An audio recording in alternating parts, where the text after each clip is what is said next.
everyone, and welcome back to the program. When Jesus Christ came in the flesh 2,000 years ago, He started to build a new world that is entirely different from the present evil world that we now live in. Few people realize that Jesus came to this earth to start a brand new civilization. He came to start God's world. Now, it all started incredibly small with just a few disciples. It was a mustard seed beginning. But what Jesus Christ started by raising up His one true church was actually the very beginning of the wonderful world of tomorrow. The Trumpet Daily.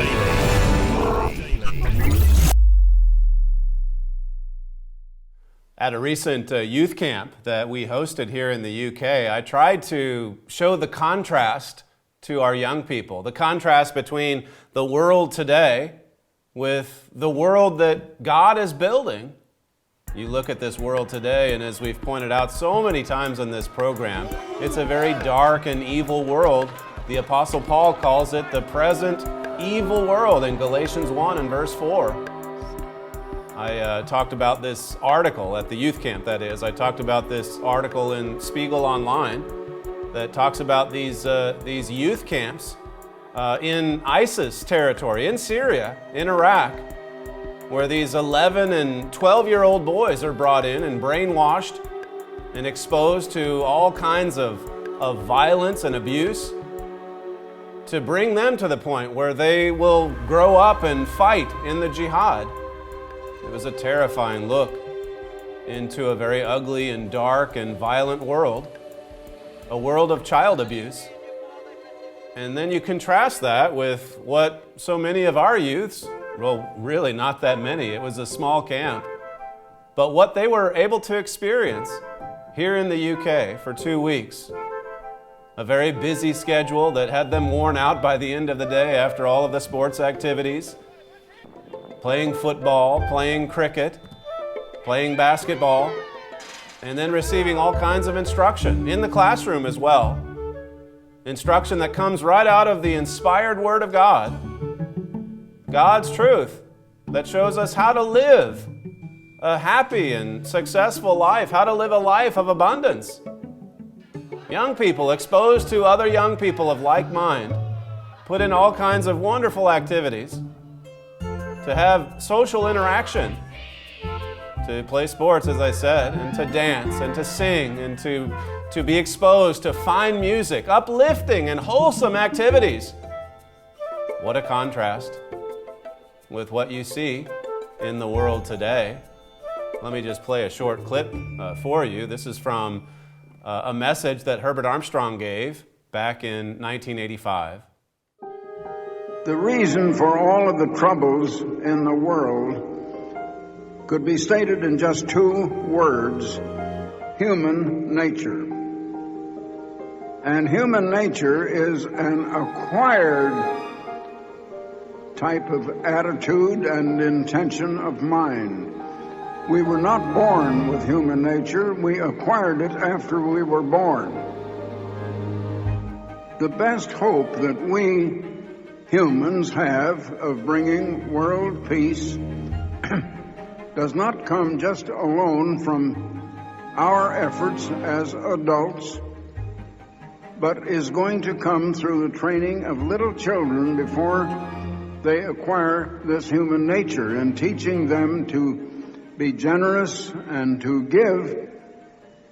So I am so happy that our foundations are joining hands together to work not only for world peace, but also to promote everything we can for the teaching and the training and culture of little children. The cause of all the trouble and the evil that we see in this world today, as he explained there in that clip, it gets down to human nature. And yet, what is the solution? Well, he drew attention to young people. The best hope that this world has for peace between families and communities and nations. It gets down to what we're teaching to our young people. This is not God's world, as I said. The Apostle Paul called this the present evil world in Galatians 1. In 2 Corinthians 4:4, he said Satan the devil is the god of this world. And you can look at Ephesians 2 and verse 2 and see how the devil broadcasts his influence all over the earth. He just surcharges the air with his attitudes, his moods, his impulses. And that's why the world is the way it is. But God has a solution. And the devil's reign is not going to continue forever.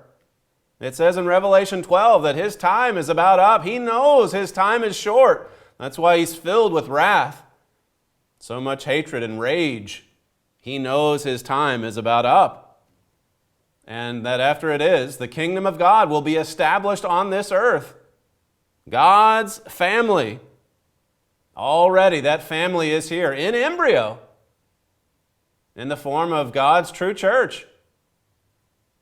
And all of these activities that God's church has for the youth, the school programs, the outreach activities, the youth camps, the college education, learning from the foundation of all knowledge, the Holy Bible. Mr. Armstrong said in another message that by far the most important group that we in the church can reach, it's the young people. I mean, to be sure, we want to reach you as well. That's why we have this program on television, so that you can be exposed to the truth, so that you can receive the message of the true gospel that Jesus Christ proclaimed to this earth 2,000 years ago. But our own children, they're the most important people that we can reach, because we can start when they're very young in these programs, and even before these youth programs, in the homes of God-fearing parents, where these youths can be taught God's way of life. Let's begin our study over in Hebrews chapter 10. One thing that we really tried to communicate to our young people at this recent camp here in the UK was that God was training them, or is training them, to lead and to teach. They are the royalty of tomorrow. And doesn't this world need leadership? When you look out at the problems of the world today, we need leaders for tomorrow, prepared and trained, ready to rule. They've been brought up in a new and different way, as it says here in Hebrews chapter 10, verse 19, having therefore, brethren, boldness to enter into the holiest by the blood of Jesus, by a new and living way, which he has consecrated for us through the veil. That is to say, his flesh. God has set us apart in his church. He's given us access to his Holy of Holies, to the throne room of the Father, so that we might learn and live and promote a new and a different way, different from what you see in the world today. I gave you a pretty extreme example of what happens in places like Syria with young people, 11-year-old boys. A sickening picture. But then look at all of the prosperity in Western nations and the decadence that goes along with it, and the families that have broken down, and fathers who've gone missing. In so many ways, there are sicknesses in the West, in the more prosperous nation, that are worse than what you see in the third world nations. But look at the world as a whole. Here we are in God's church to learn and to promote a new and different way. Mr. Armstrong, when he talked about the schools that he raised up, Ambassador College, of course, he had camps all over the world. And we've followed in that same tradition. We have 4 camps worldwide in 4 different nations each year, 2 college campuses.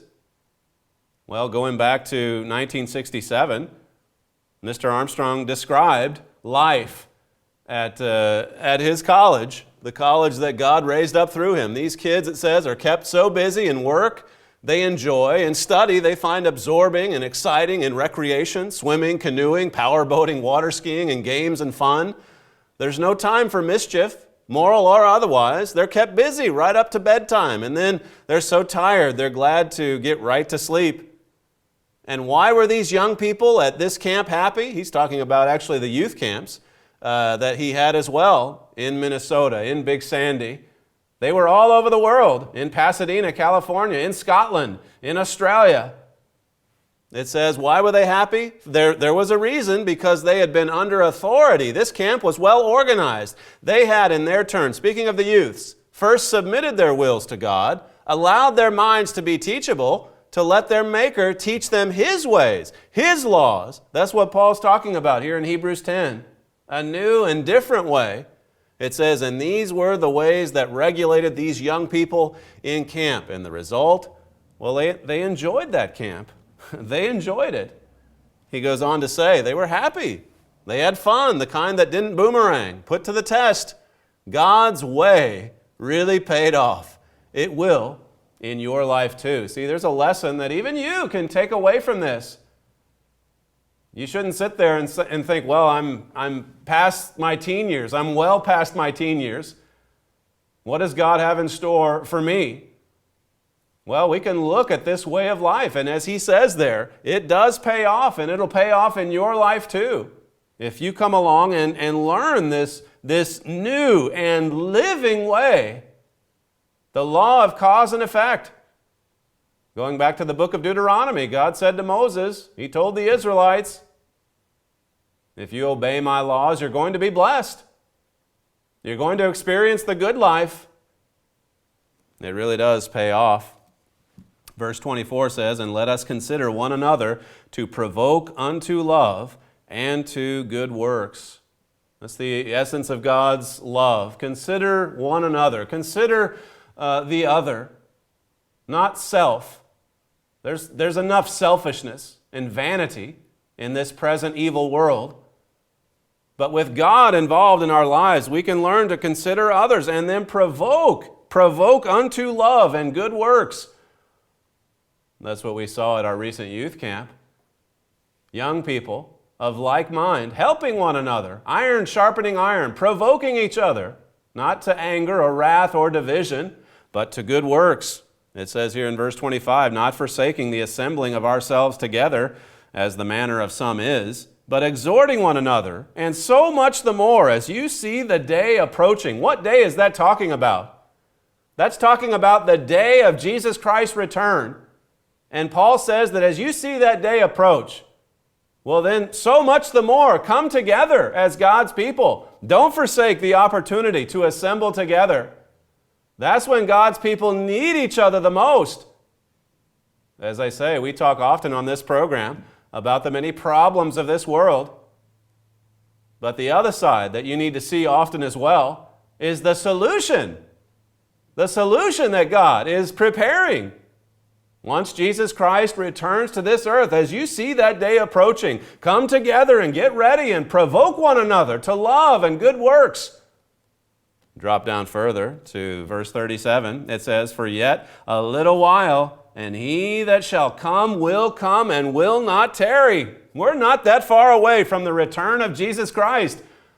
In a little while, he's going to return to this earth. And when he does, when he arrives, what will this world be like? Well, at the start of it, after coming right through the Great Tribulation, it won't be a pretty picture. But over time, over a few generations, this world will develop into a Garden of Eden type utopia. It's described at length in this wonderful book, The Wonderful World Tomorrow.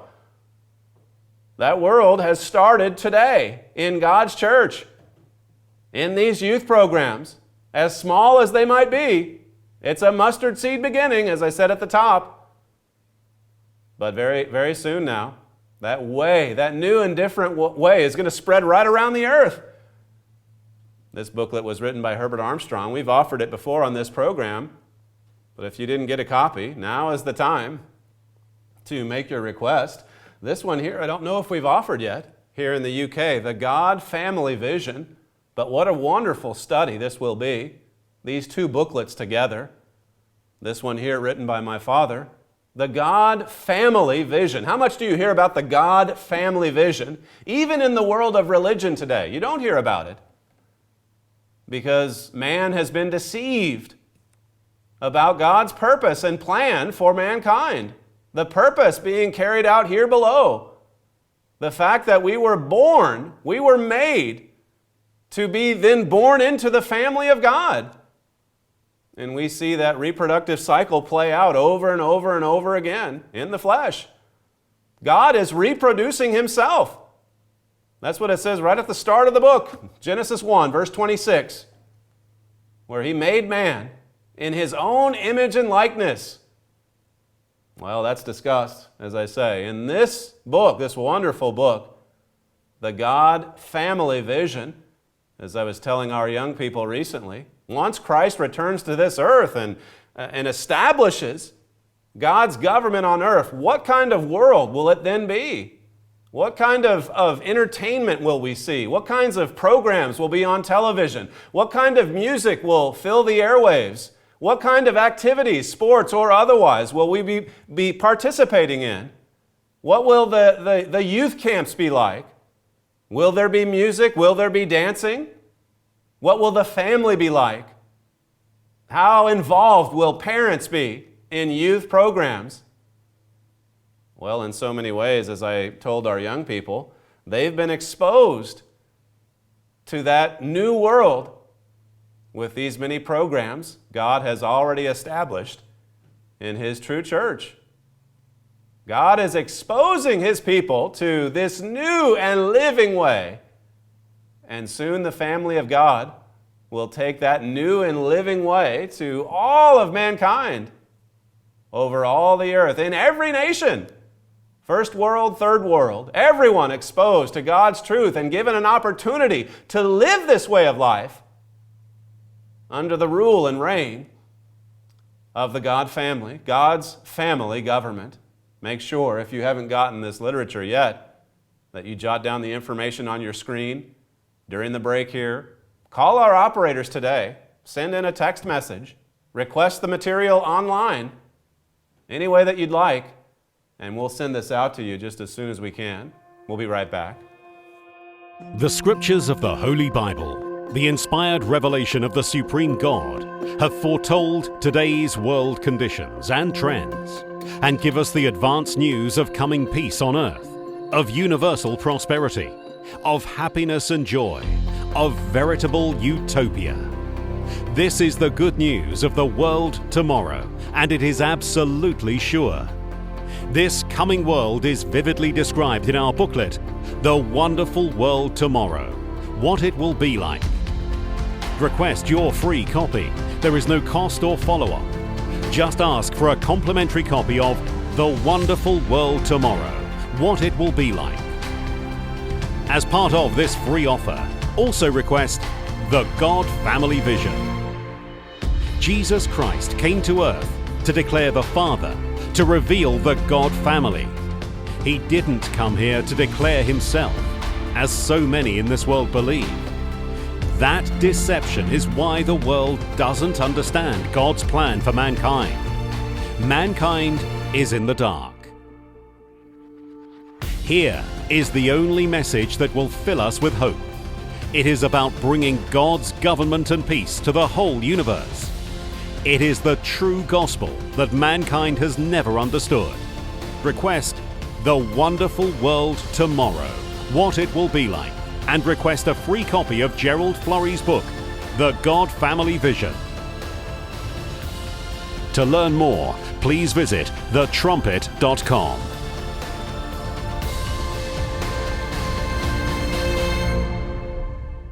We recently started our 16th year of Armstrong College. Speaking of youth programs, it extends right through to college training and beyond.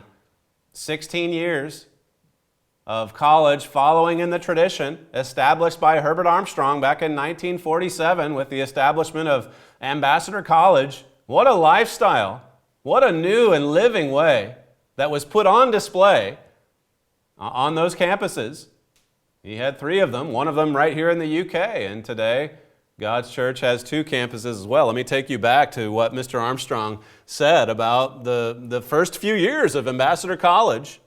He said, "It isn't paradise, it isn't the Garden of Eden. We can only vaguely imagine how beautiful must have been the garden into which God placed Adam, and the beauty that shall once again appear on earth after Christ has conquered the last enemy and sin has disappeared. But we feel, notice this, we feel compared with today's sordid, sin-cursed world, God has placed us in a spot of beauty, which gives at least a slight foretaste of His glorious kingdom and of the beauty God has in store for those that love Him and serve Him. I mean, what a contrast. It's a stunning contrast.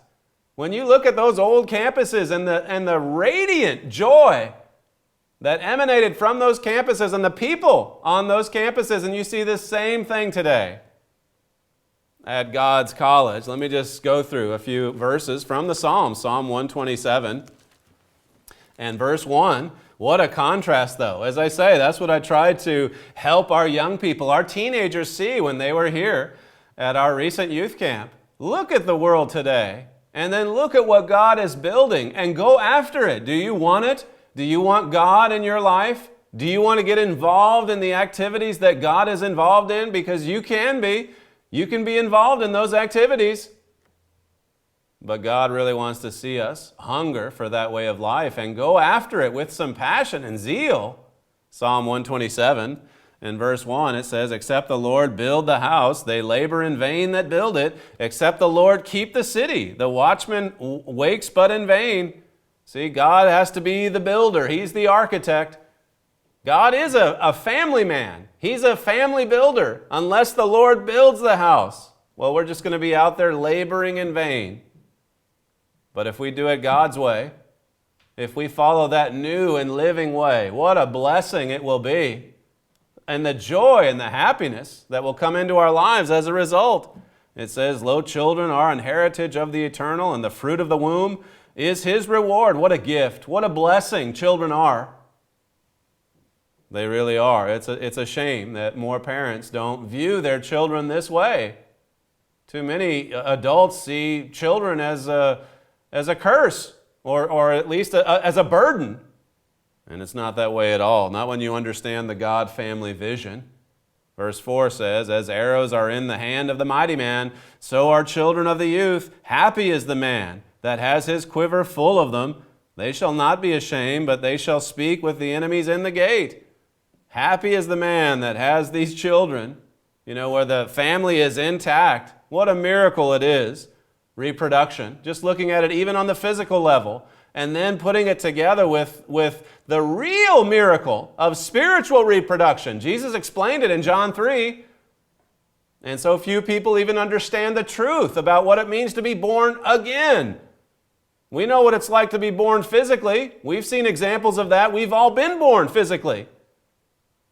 What is it on the spiritual level? Well, Jesus said, when you're born of the Spirit, you're going to be spirit. God is building a family. He's building a home. Why can't people understand this blessed truth? Carry on in the next psalm, verse 1 of Psalm 128. "Blessed is everyone that fears God, that walks in His ways. For you shall eat the labor of your hands. Happy shall you be, and it shall be well with you." It says, "Your wife shall be as a fruitful vine by the sides of your house, your children like olive plants round about the table. Behold, that thus shall the man be blessed that fears God." A God-fearing man. A wife, it says, who's fruitful, like a fruitful vine. And then the children like olive plants.